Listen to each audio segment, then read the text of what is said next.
प्रिय मित्रों, महाकुंभ मेले में जाने से पहले यह कहानी आपको जरूर सुननी चाहिए। यह कहानी आपको सिखाएगी कि आपको महाकुंभ मेले में कौन कौन सी गलतियां नहीं करनी चाहिए, नहीं तो यह गलतियां आपका जीवन बर्बाद कर देगी। कैसे? एक पिता ने अपना सब कुछ खो दिया। कैसे मनुष्य अपनी एक गलती के कारण अपना सब कुछ खो देता है। महाकुंभ, प्रिय मित्रों, मेला भारत का एक महान धार्मिक और सांस्कृतिक उत्सव है जो हर 12 वर्षों में 4 स्थानों हरिद्वार, प्रयागराज, उज्जैन और नासिक में आयोजित किया जाता है।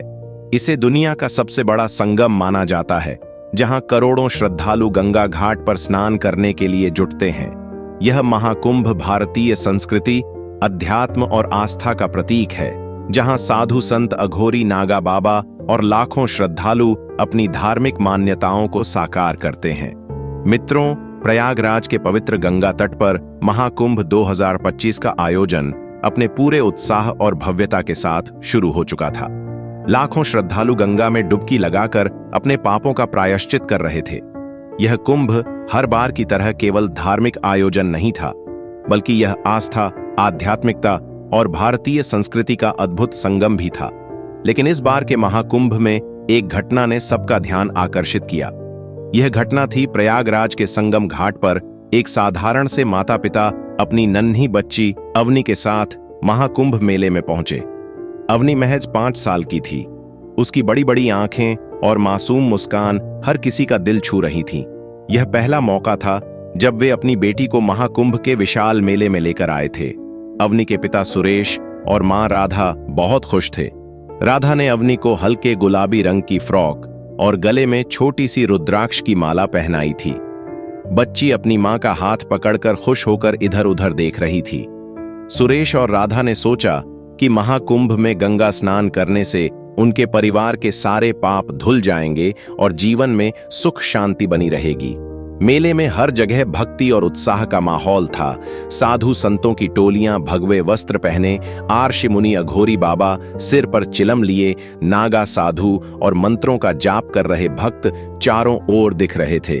अवनी पहली बार इतनी बड़ी भीड़ देख रही थी। उसकी आंखें चमक रही थीं, लेकिन उसकी नन्ही उंगलियां अपने पिता के हाथ को मजबूती से पकड़े हुए थीं। सुरेश ने अपनी पत्नी से कहा, राधा, अवनी का ध्यान रखना, यहां भीड़ बहुत है, उसका हाथ मत छोड़ना। राधा ने सिर हिलाकर हां कहा। अवनी ने मुस्कुराते हुए अपने पिता से पूछा, पापा, ये साधु बाबा कौन है?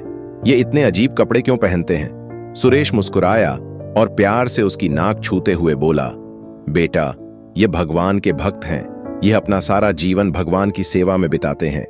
अवनी ने सिर हिलाया, लेकिन उसके मन में कई सवाल अब भी थे। महाकुंभ मेले में सूर्यदेव अपनी पहली किरण बिखेर रहे थे। संगम घाट पर भीड़ उमड़ चुकी थी।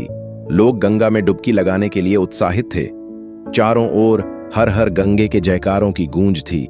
श्रद्धालु साधु संत, अघोरी बाबा और नागा साधु सब अपने अपने अंदाज में पूजा अर्चना में लीन थे। सुरेश ने अवनी का हाथ मजबूती से पकड़ रखा था। राधा उनके साथ चल रही थी। अवनी ने पहली बार इतनी विशाल भीड़ देखी थी। उसकी आंखें खुशी से चारों ओर घूम रही थीं। उसने कई अघोरी बाबाओं को देखा जो अपनी राख से शनिदेह के साथ मंत्रोच्चार कर रहे थे। उसने अपने पापा से पूछा, पापा, ये बाबा इतने गंदे क्यों रहते हैं? सुरेश मुस्कुराए और बोले, बेटा, ये बाबा भगवान शिव के भक्त हैं। ये अपना सब कुछ त्याग कर साधना करते हैं और अपने जीवन में शांति के मार्ग को प्राप्त करते हैं। अवनी को यह बात समझ में तो नहीं आई, लेकिन उसने सिर हिला दिया। वह छोटी छोटी बातों पर खुश हो रही थी। अचानक उसकी नजर गुब्बारे वाले पर पड़ी। वह पिताजी से बोली, पापा, मुझे वह गुब्बारा चाहिए। सुरेश ने उसे समझाया, बेटा, पहले गंगा स्नान कर ले, फिर गुब्बारा भी ले लेंगे। संगम घाट पर स्नान के लिए एक लंबी कतार थी। सुरेश और राधा ने अवनी को अपने बीच में रखा और सावधानी से गंगा की ओर बढ़ने लगे। अवनी को अपनी मां का हाथ मजबूती से पकड़ने को कहा गया। गंगा के पवित्र जल में प्रवेश करते ही राधा ने भगवान का स्मरण किया। सुरेश ने अवनी को अपनी गोद में उठाया और गंगा जल से उसकी छोटी छोटी हथेलियां धोई। अवनी ने मासूमियत से पूछा, पापा, ये पानी इतना ठंडा क्यों है? सुरेश ने मुस्कुराते हुए कहा, यह पवित्र जल है बेटा, इससे मनुष्य के सभी पाप नष्ट हो जाते हैं। इसीलिए इसे गंगा जल कहते हैं। अवनी को फिर कुछ समझ नहीं आया और उसने सर हिला दिया। स्नान के बाद परिवार घाट पर लौटने लगा, लेकिन भीड़ बढ़ती जा रही थी। चारों ओर लोगों का सैलाब था। सुरेश ने अवनी का हाथ फिर से मजबूती से पकड़ लिया। पास में ही कुछ मनचले लड़कों ने शोर मचाना शुरू कर दिया, जिससे भीड़ में खलबली मच गई और फिर अचानक भीड़ में धक्का मुक्की होने लगी। जैसे ही सुरेश और राधा भीड़ से निकलने की कोशिश कर रहे थे, अचानक एक झटका लगा और अवनी का हाथ सुरेश के हाथ से छूट गया। वह घबरा गई और चारों ओर देखने लगी। उसे अपनी मां और पिता कहीं नहीं दिखे। भीड़ इतनी ज्यादा थी कि सुरेश और राधा ने तुरंत अवनी को ढूंढने की कोशिश शुरू कर दी। सुरेश ने चिल्लाकर कहा, अवनी कहां हो बेटा? राधा की आंखों से आंसू बहने लगे। वह बेहाल होकर भीड़ में इधर उधर देखने लगी। अवनी जोर जोर से रोने लगी। वह भीड़ में ही रोते रोते चलने लगी, लेकिन उसकी आवाज भीड़ के शोर में दब गई। कुछ ही पलों में उनकी दुनिया बिखर गई। भीड़ तेजी से बढ़ रही थी। हर कोई घाट से बाहर निकलने की कोशिश कर रहा था। वह मासूमियत से रोते हुए चिल्लाने लगी, मां, पापा कहां हो? यह दशा एक माता पिता के लिए सबसे दुखदायक थी। उसकी आंखों से आंसू बहने लगे। उसने भीड़ में चारों तरफ नजर दौड़ाई, लेकिन अवनी कहीं नहीं दिख रही थी। राधा रोते हुए बोली, सुरेश, मेरी बेटी, मेरी अवनी कहां चली गई? सुरेश ने राधा को संभालने की कोशिश की, लेकिन सुरेश खुद भी अंदर से टूट चुका था। सुरेश और राधा की आवाजें सुनकर आसपास के लोग रुक गए। धीरे धीरे भीड़ में खलबली मच गई। कई लोग उनकी मदद करने आगे आए। किसी ने पूछा, आपकी बेटी कैसी दिखती है? उसने क्या पहना है? सुरेश ने कांपती आवाज में कहा, वह 5 साल की है। उसने गुलाबी फ्रॉक पहनी है और गले में रुद्राक्ष की माला है। उसका नाम अवनी है। कुछ लोगों ने अवनी को ढूंढने की कोशिश की और भीड़ में इधर उधर जाने लगे, लेकिन भीड़ इतनी ज्यादा थी कि अवनी का पता लगाना मुश्किल हो रहा था। अवनी अब भीड़ से बाहर निकलने की कोशिश कर रही थी। वह बार बार रोकर अपनी मां और पापा को पुकार रही थी। उसे समझ नहीं आ रहा था कि वह कहां जाए। अचानक एक साधु बाबा ने उसे देखा। उन साधु बाबा का चेहरा बहुत ज्यादा चमक रहा था और उनके चेहरे पर एक हल्की सी मुस्कान थी। वह बाबा अवनी के पास गए और प्यार से बोले, बेटी, तुम रो क्यों रही हो? तुम्हारे माँ पिता कहाँ हैं? अवनी ने रोते हुए कहा, मुझे पापा चाहिए, माँ चाहिए। साधु बाबा ने उसे अपने पास बिठाया और शांत कराया। बाबा ने उसे बच्ची को एक गुब्बारा भी दिया, जिस गुब्बारे के लिए उसे बच्ची ने पहले कहा था। गुब्बारे को देखकर बच्ची कुछ समय के लिए शांत हो गई। संगम घाट पर अवनी के गायब होने की खबर तेजी से फैल गई। सुरेश और राधा हर तरफ उसे ढूंढ रहे थे। राधा की आंखों से लगातार आंसू बह रहे थे और वह रोते हुए चिल्ला रही थी, अवनी, मेरी बच्ची कहां हो? सुरेश की हालत भी खराब थी। उनके मन में भय और बेचैनी थी। भीड़ में किसी ने कहा, भाई साहब, आप मेले के घोषणा कार्यालय में जाकर बच्ची की गुमशुदगी की सूचना दीजिए, वहां से ऐलान करवाएं। सुरेश और राधा घोषणा कार्यालय की ओर दौड़ पड़े।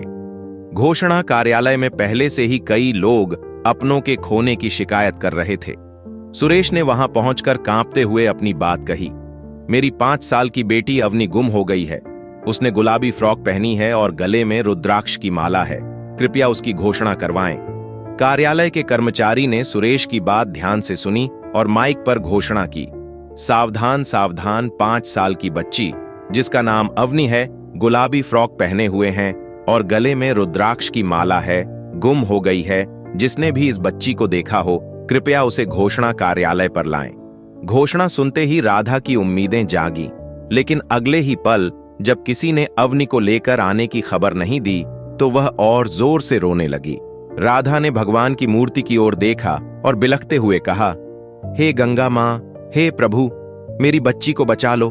अगर मेरी अवनी को कुछ हो गया तो मैं आपको कभी नहीं पूजूंगी, आपको कभी याद नहीं करूंगी। सुरेश ने राधा को सांत्वना देने की कोशिश की, लेकिन उसकी खुद की आवाज टूट रही थी। उधर अवनी साधु बाबा के पास बैठी थी। बाबा ने उसे प्रसाद दिया और उसकी भूख मिटाई। उन्होंने उसे शांत करते हुए कहा, डरो मत बेटी, मैं तुम्हें तुम्हारे माता पिता तक पहुंचा दूंगा। उसी समय बाबा को घोषणा कार्यालय से आवाज सुनाई दी और बाबा ने इस क्षण एक यात्री से घोषणा कार्यालय का पता पूछा और अवनी को अपने साथ लेकर वहां जाने लगे। घोषणा कार्यालय में सुरेश और राधा के दिल की धड़कनें तेज हो रही थीं। हर बार जब माइक से अवनी का नाम पुकारा जाता, उनकी उम्मीदें थोड़ी सी जागती, लेकिन जैसे ही कोई खबर ना आती, वे फिर टूट जाते। राधा की आंखें रो रो कर सूज चुकी थीं। वह बार बार भगवान को पुकार रही थी, हे गंगा मां, मेरी बच्ची को मुझसे वापस मिलवा दो। सुरेश ने राधा को संभालने की कोशिश की, लेकिन उनके अपने आंसू भी थमने का नाम नहीं ले रहे थे। चारों ओर से भीड़ का शोर, लोगों की हड़बड़ी और निरंतर घोषणाओं की आवाजें उनके दिल में घबराहट और बेचैनी बढ़ा रही थीं। अवनी, जो अब भी घबराई हुई थी, साधु बाबा के साथ चल रही थी। बाबा ने उसे प्यार से कहा, डरो मत बेटी, भगवान ने मुझे भेजा है, मैं तुम्हें तुम्हारे माता पिता के पास ले जाऊंगा। अवनी ने अपने छोटे छोटे हाथों से बाबा का हाथ कसकर पकड़ लिया। घोषणा कार्यालय में सुरेश ने कर्मचारियों से कहा, कृपया एक बार और मेरी बेटी के बारे में घोषणा करें, शायद कोई उसे लेकर आ रहा हो। माइक से फिर से आवाज गूंजी। 5 साल की बच्ची, गुलाबी फ्रॉक पहने हुए, गले में रुद्राक्ष की माला, जिसका नाम अवनी है, जिसने भी उसे देखा हो, कृपया घोषणा कार्यालय पर लाएं। उसके माता पिता बहुत परेशान हैं। इस बार घोषणा सुनते ही साधु बाबा ने अवनी से कहा, बेटी, तुम्हारे माता पिता यहीं तुम्हारा इंतजार कर रहे हैं, चलो तुम्हें उनसे मिलवाते हैं। घोषणा कार्यालय के पास सुरेश और राधा उम्मीद और डर के साथ खड़े थे। तभी उन्होंने देखा कि एक साधु बाबा अपनी लंबी दाढ़ी और भगवा वस्त्रों में अपनी गोद में अवनी को लिए आ रहे हैं। राधा ने एक पल के लिए देखा और चिल्लाई, अवनी मेरी बच्ची। अवनी ने जैसे ही अपने माता पिता को देखा, वह दौड़कर माता पिता के पास भागी। सुरेश ने भी दौड़कर अवनी को अपनी बाहों में भर लिया। राधा ने अवनी को गले से लगाकर फूट फूट कर रोना शुरू कर दिया। अवनी ने अपनी मां से कहा, मां, मुझे बहुत डर लग रहा था, तभी एक बाबा मुझे यहां लेकर आए। तभी राधा और सुरेश ने आसपास देखा तो वह बाबा उन्हें कहीं दिखाई नहीं दिए। राधा और सुरेश को एक बार के लिए एहसास हुआ कि साक्षात वह साधु और कोई नहीं, भगवान शिव ही थे, जिन्होंने उनकी पुत्री की रक्षा की।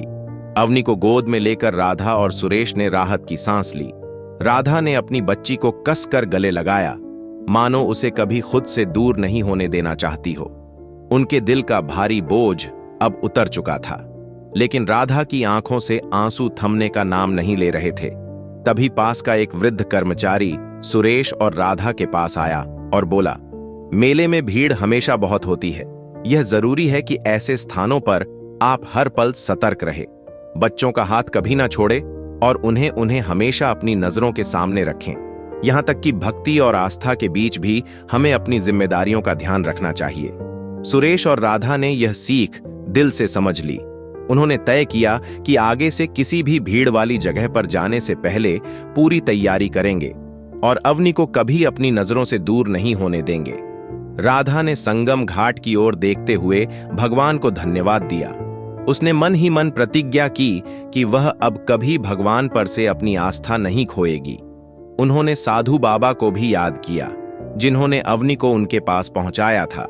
इसके बाद खुशी खुशी राधा और सुरेश अवनी के साथ अपने घर की ओर रवाना हो गए। प्रिय मित्रों, अवनी के मिल जाने के बाद सुरेश, राधा और अवनी अपने घर लौट आए। हालांकि यह घटना उनके जीवन का एक कठिन अनुभव थी, लेकिन इसने उन्हें गहरी सीख दी। अब वे न केवल अपने परिवार की सुरक्षा को लेकर और सतर्क हो गए थे। सुरेश ने अपने पड़ोसियों और रिश्तेदारों को यह कहानी सुनाते हुए कहा, महाकुंभ केवल आस्था और भक्ति का केंद्र नहीं है, यह हमें जीवन जीने की सही दिशा भी देता है। भगवान पर विश्वास रखें, लेकिन खुद भी अपनी जिम्मेदारियों को न भूलें। भीड़ वाली जगहों पर हमें हमेशा सतर्क रहना चाहिए। बच्चों को अपनी नजरों से कभी दूर न जाने दें। याद रखें, हमारी सतर्कता ही हमारे परिवार की सुरक्षा है। प्रिय मित्रों, यह कहानी हमें यह भी बताती है कि भगवान हर वक्त हमारे साथ होते हैं, लेकिन उनकी कृपा तभी होती है जब हम स्वयं भी प्रयास करते हैं। मित्रों, अगर आपको यह कहानी पसंद आई है तो कमेंट बॉक्स में हर हर महादेव अवश्य लिखें और ऐसी ही कहानियों के लिए हमारे चैनल को सब्सक्राइब अवश्य करें। हर हर महादेव।